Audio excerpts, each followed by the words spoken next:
ਤੇ ਅਗਲੀ ਜਿਹੜੀ ਟੰਨੀ ਟਿੜਕੇ ਨਾਲ ਜੀ ਆਪਾਂ ਗੱਲ ਕਰੀਏ ਤਾਂ ਯੂਰਪੀਅਨ ਯੂਨੀਅਨ ਨੇ ਕੁਝ 7 ਮੁਲਕਾਂ ਦਾ ਲਿਸਟ ਜਿਹੜੀ ਉਹ ਦਿੱਤੀ ਹੈ, ਕਹਿੰਦੇ ਵੀ ਇਹ ਸੇਫ ਕੰਟਰੀਜ਼ ਆ। ਇੰਡੀਆ ਦੇ ਵਿੱਚ ਜਿਹੜਾ ਉਹ ਸ਼ਾਮਲ ਆ, ਵੀ ਇੱਥੋਂ ਦੇ ਅਸਾਈਲਮ ਕੇਸ ਅਸੀਂ ਜਿਹੜੇ ਉਹ ਨਹੀਂ ਲੈਣੇ, ਕਹਿੰਦੇ ਵੀ ਇਹ ਮੁਲਕ ਸੇਫ ਨੇ, ਇੱਥੇ ਕੋਈ ਰੌਲਾ ਗੌਲਾ ਨਹੀਂ, ਇੰਡੀਆ ਇਸ ਦੇ ਵਿੱਚ ਸ਼ਾਮਲ ਆ।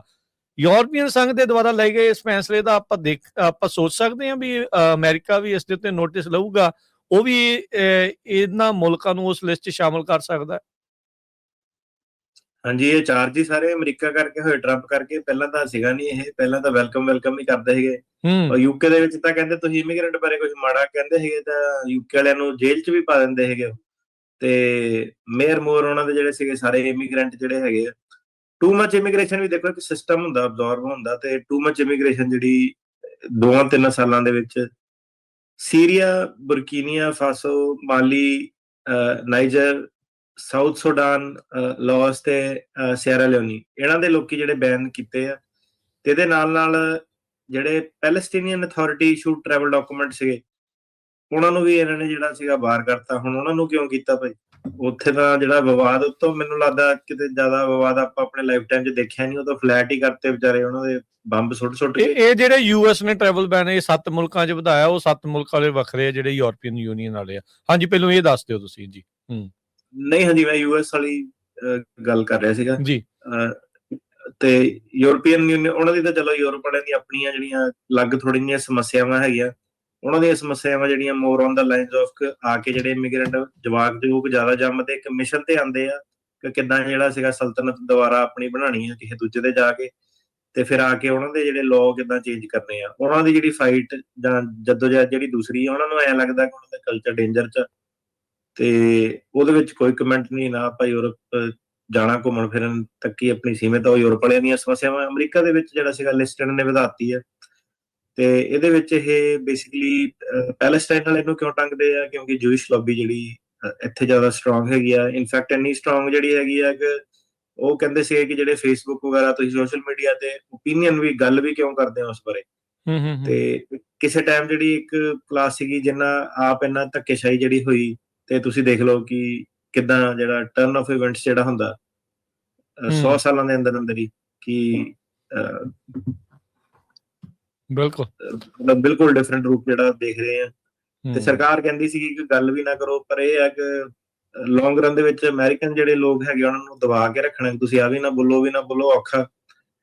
ਉਹ ਆਈ ਡੋਂਟ ਥਿੰਕ ਸੋ ਕਿ ਕੋਈ ਬੜਾ ਲੋਕਾਂ ਨੇ ਉਹਨੂੰ ਸਟੂਡੈਂਟਸ ਪ੍ਰੋਟੈਸਟ ਤੋਂ ਸ਼ੁਰੂ ਜਿਹੜੇ ਹੋਏ ਸੀਗੇ। ਤੇ ਹਾਂਜੀ, ਤੇ ਫ੍ਰੀडम ਆਫ ਸਪੀਚ ਜਿਹੜੀ ਤੁਸੀਂ ਨਹੀਂ ਕਰ ਸਕਦੇ, ਹਰੇਕ ਚੀਜ਼ ਜਿਹੜੀ ਹੇਟ ਸਪੀਚ ਨਹੀਂ ਹੁੰਦੀ। ਤੇ ਪਰ ਇਹ ਸੀਗਾ ਕਿ ਜਿਹੜੀ ਲੌਬੀ ਦੋਨੋਂ ਬੰਨੇ ਜਿਹੜੀ ਸੀਗੀ, ਉਹ ਲੌਬਿੰਗ ਦੇ ਸਿਰ ਤੇ ਇਹ ਜਿਹੜੇ ਸੀਗੇ ਕਿ ਕਿਹਨੂੰ ਟਾਰਗੇਟ ਕਰਨਾ ਨਹੀਂ ਕਰਨਾ ਉਹ ਚੱਲਦਾ ਸੀਗਾ। ਇਹਦੇ ਵਿੱਚ ਜਿਹੜੇ ਹਿਊਮਨ ਰਾਈਟਸ ਗਰੁੱਪ ਆ ਜਾਂ ਇਮੀਗ੍ਰੇਸ਼ਨ ਐਡਵੋਕੇਟਸ, ਉਹਨਾਂ ਨੂੰ ਇਹੀ ਕੰਸਰਨ ਸੀਗਾ ਕਿ ਤੁਸੀਂ ਇਹਦਾ ਬਹਾਨਾ ਲੱਭ ਕੇ ਜਿਹੜੇ ਸਟੂਡੈਂਟਸ ਵਗੈਰਾ ਆਪਾਂ ਦੇਖੇ ਆ, ਬੋਸਟਨ ਯੂਨੀਵਰਸਿਟੀ ਦੇ ਸਟੂਡੈਂਟ, NYU ਦੇ ਜਿਹੜੇ ਐਡੇ ਟੌਪ ਜਿਹੜੇ ਸਕੂਲ ਵਾਲੇ ਦੇ ਸਟੂਡੈਂਟਸ ਜਿਹੜੇ ਟਾਰਗੇਟ ਇਹਨਾਂ ਨੇ ਕੀਤੇ ਸੀਗੇ। ਇਹ ਬ੍ਰੌਡ ਇੱਕ ਇਮੀਗ੍ਰੇਸ਼ਨ ਇਨਫੋਰਸਮੈਂਟ ਏਜੰਡਾ ਜਿਹੜਾ ਸੀਗਾ। ਪਹਿਲਾਂ ਵੀ ਇਹਨਾਂ ਨੇ ਬੈਨ ਜਿਹੜੇ ਲਾਏ ਸੀਗੇ, ਹੁਣ ਵੀ ਅਫਰੀਕਾ ਤੋਂ, ਮਿਡਲ ਈਸਟ ਤੋਂ ਤੇ ਹੋਰ ਏਰੀਆ ਦੇ ਵਿੱਚੋਂ ਦੀ। ਤੇ ਇਹਦੇ ਵਿੱਚ ਜਿਹੜਾ ਸੀਗਾ ਹਿਊਮਨ ਰਾਈਟਸ ਗਰੁੱਪ ਇਹੀ ਕਹਿੰਦੇ ਆ ਕਿ ਤੁਸੀਂ ਅਨਫੇਅਰਲੀ ਜਿਹੜਾ ਟਾਰਗੇਟ ਜਿਹੜਾ ਕਰਦੇ ਆ, ਜਿਹੜੇ ਸਪੋਰਟਰ ਆ ਇਹ ਬੈਨਾਂ ਦੇ, ਉਹ ਕਹਿੰਦੇ ਆ ਕਿ ਇਹ ਥ੍ਰੈਟ ਜਿਹੜੀ ਨੈਸ਼ਨਲ ਸਿਕਿਉਰਿਟੀ ਉਹਦੇ ਕਰਕੇ ਆਪਾਂ ਟਾਰਗੇਟ ਕਰਦੇ ਆ। ਤੇ ਕਿਉਂਕਿ ਲੋਕੀ ਜਦੋਂ ਵੀਜ਼ੇ ਤੇ ਓਵਰਸਟੇ ਕਰਦੇ ਆ ਤੇ ਸਾਨੂੰ ਫਿਰ ਖਬਰ ਜਿਹੜੀ ਨਹੀਂ ਰਹਿੰਦੀ। ਆਸਟ੍ਰੇਲੀਆ ਦੇ ਵਿੱਚ ਵੀ ਆਪਾਂ ਦੇਖਿਆ, ਠੀਕ ਆ, ਬੰਦਾ ਇੰਡੀਆ ਤੋਂ ਸੀਗਾ ਤੇ ਇਮੀਗ੍ਰੈਂਟ ਸੀਗਾ, ਪਰ ਨਾਲ ਹੀ ਇਹ ਵੀ ਆ ਕਿ ਜਿਹੜੇ ਬੰਦੇ ਨੇ ਬਚਾਇਆ ਉਹ ਵੀ ਇਮੀਗ੍ਰੈਂਟ ਸੀਗਾ। ਤੇ ਉਹ ਗੱਲ ਇਹਨਾਂ ਦੀ ਜ਼ਿਆਦਾ ਕੋਈ ਮੁੱਦਾ ਬਣਿਆ ਨਹੀਂ, ਕਿਉਂਕਿ ਬਚਾਉਣ ਵਾਲਾ ਵੀ ਜਿਹੜਾ ਸੀਗਾ ਇਮੀਗ੍ਰੈਂਟ ਹੀ ਸੀਗਾ। ਤੇ ਦੋਨੋਂ ਪਾਸੇ ਜਿਹੜੀ ਗੱਲ ਜਿਹੜੀ ਜਾ ਸਕਦੀ ਹੈ, ਇਮੀਗ੍ਰੈਂਟ ਹੈਲਪਫੁਲ ਵੀ ਹੋ ਸਕਦੇ ਆ, ਪ੍ਰੋਬਲਮ ਵੀ ਕ੍ਰੀਏਟ ਕਰ ਸਕਦੇ ਆ। ਜਿਹੜੇ ਸਪੋਰਟਰ ਆ ਬੈਨਾਂ ਦੇ, ਉਹ ਕਹਿੰਦੇ ਆ ਕਿ ਇਹ ਇਮੀਗ੍ਰੈਂਟਸ ਪ੍ਰੋਬਲਮ ਲੈ ਕੇ ਆਉਂਦੇ ਆ, ਤੇ ਜਿਹੜੇ ਕ੍ਰਿਟਿਕਸ ਹੈਗੇ ਆ ਉਹ ਕਹਿੰਦੇ ਆ ਕਿ ਤੁਸੀਂ ਡਿਸਕ੍ਰਿਮੀਨੇਸ਼ਨ ਕਰਦੇ ਆ, ਤੁਸੀਂ ਸਾਰਿਆਂ ਨੂੰ ਇੱਕੋ ਲੈਂਸ ਦੇ ਨਾਲ ਜਿਹੜਾ ਦੇਖਦੇ ਆ।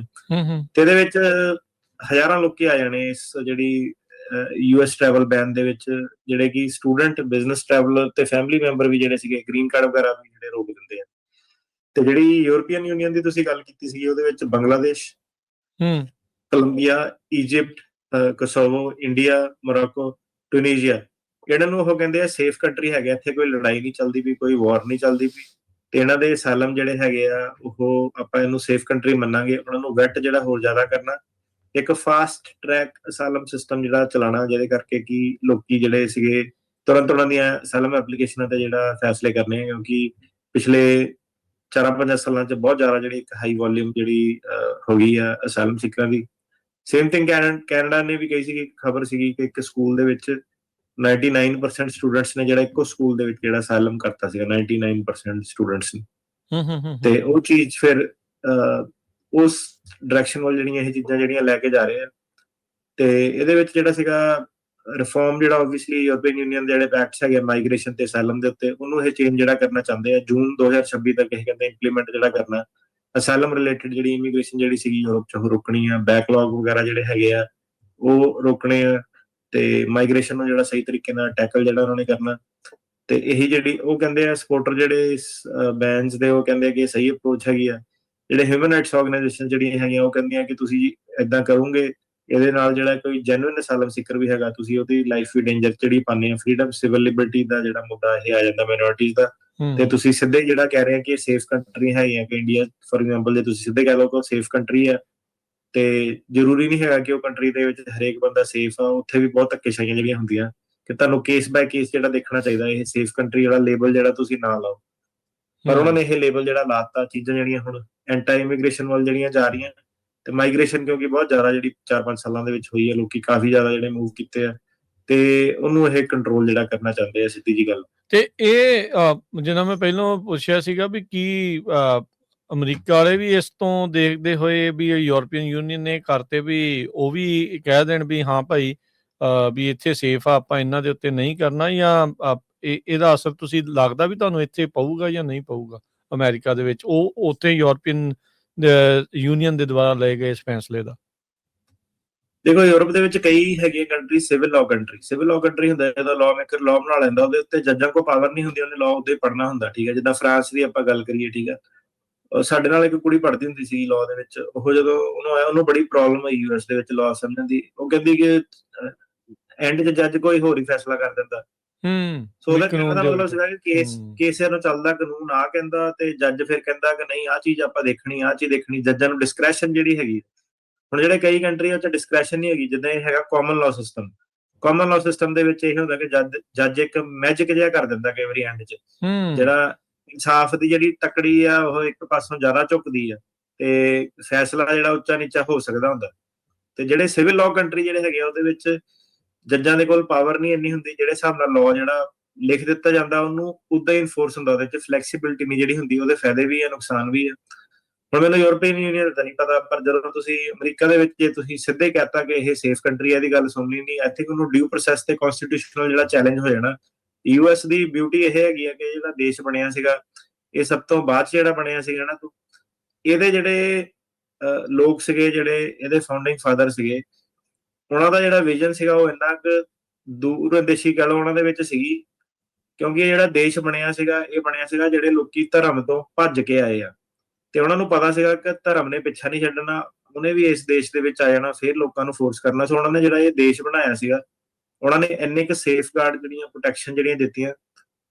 ਉਹਨਾਂ ਦਾ ਮਤਲਬ ਇਹ ਹੈ ਕਿ ਫਰੀडम ਦਾ ਮਤਲਬ ਇਹ ਹੈ ਕਿ ਫਰੀडम ਰਿਲੀਜਨ ਨੂੰ ਪ੍ਰੈਕਟਿਸ ਕਰਨ ਲਈ ਵੀ, ਤੇ ਫਰੀडम ਰਿਲੀਜਨ ਤੋਂ ਵੀ। ਜੇ ਇਹ ਨਹੀਂ ਕਿ ਸਿਰਫ ਰਿਲੀਜੀਅਸ ਫਰੀडम ਹੋਣੀ ਚਾਹੀਦੀ ਹੈ, ਜੇ ਕਿਸੇ ਬੰਦੇ ਨੇ ਧਰਮ ਨੂੰ ਨਹੀਂ ਮੰਨਣਾ ਉਹਦੀ ਵੀ ਫਰੀडम। ਸੋ ਇਦਾਂ ਦੀਆਂ ਫਰੀडम्स ਹੋ ਗਈਆਂ, ਰਾਈਟਸ ਹੋ ਗਏ, ਇਹਨਾਂ ਨੇ ਇੰਨੇ ਜ਼ਿਆਦਾ ਇਨਬਿਲਟ ਜਿਹੜੇ ਕੀਤੇ ਪਏ ਆ ਕਿ ਦੋਨੋਂ ਪਾਸੇ ਨੂੰ ਇਹ ਗੱਲ ਜਿਹੜੀ ਲੈ ਜਾਂਦੇ ਆ। ਪੂਰੇ ਜਿਹੜੀ ਸਭ ਤੋਂ ਮੇਨ ਚੀਜ਼ ਆ ਜਾਂਦੀ ਹੈ ਡਿਊ ਪ੍ਰੋਸੈਸ। ਕਨਸਟੀਟਿਊਸ਼ਨਲ ਲਾਅ ਜਿਹੜਾ ਹੈਗਾ ਉਹਦੇ ਬੇਸ ਤੇ ਤੁਸੀਂ ਜਿਹੜਾ ਚੈਲੰਜ ਕਰ ਸਕਦੇ ਆ। ਜ਼ਿਆਦਾਤਰ ਚੈਲੰਜ ਜਿਹੜਾ ਸੀਗਾ, ਆਪਾਂ ਜਿੱਦਾਂ ਹੁਣ ਆਰਕੇਕੇ ਵਾਲਾ ਚੈਲੰਜ ਕੀਤਾ ਸੀਗਾ, ਉਹਦੇ ਬੇਸ ਤੇ ਕੀਤਾ ਸੀਗਾ ਕਿ ਠੀਕ ਹੈ ਸਰਕਾਰ ਸਹੀ ਹੈ ਕਿ ਚਿੱਠੀਆਂ ਢਾਂਚੇ ਰਲਦੇ ਆ, ਪਰ ਜਿਹੜਾ ਇੱਕ ਵਿਅਕਤੀ ਹੈਗਾ ਉਹਦੇ ਨਾਲ ਸਹੀ ਨਹੀਂ ਹੋਇਆ, ਕਿਉਂਕਿ ਉਹਨੂੰ ਨਹੀਂ ਪਤਾ ਕਿ ਬਾਕੀ ਢਾਂਚੇ ਕਿਹਦੇ ਆ। ਸੋ ਉਹ ਚੀਜ਼ ਨੂੰ ਆਪਾਂ ਡਿਊ ਪ੍ਰੋਸੈਸ ਕਰਨੇ ਆ। ਸੋ ਆਈ ਥਿੰਕ ਯੂਐਸ ਦੇ ਵਿੱਚ ਜਿਹੜਾ ਸੀਗਾ ਇੰਨੀ ਤਾਨਾਸ਼ਾਹੀ ਇਹ ਨਹੀਂ ਕਰ ਸਕਦੇ। ਬਾਕੀ ਦੇਸ਼ਾਂ ਦੇ ਵਿੱਚ ਜਿਹੜਾ ਸੀਗਾ ਸਿਵਲ ਲਾਅ ਸਿਸਟਮਸ ਦੇ ਵਿੱਚ ਜ਼ਿਆਦਾ ਜਿਹੜਾ ਤੋੜ ਮਰੋੜ ਕੀਤਾ ਜਾ ਸਕਦਾ। ਜੀ ਜੀ ਜੀ, ਠੀਕ ਆ।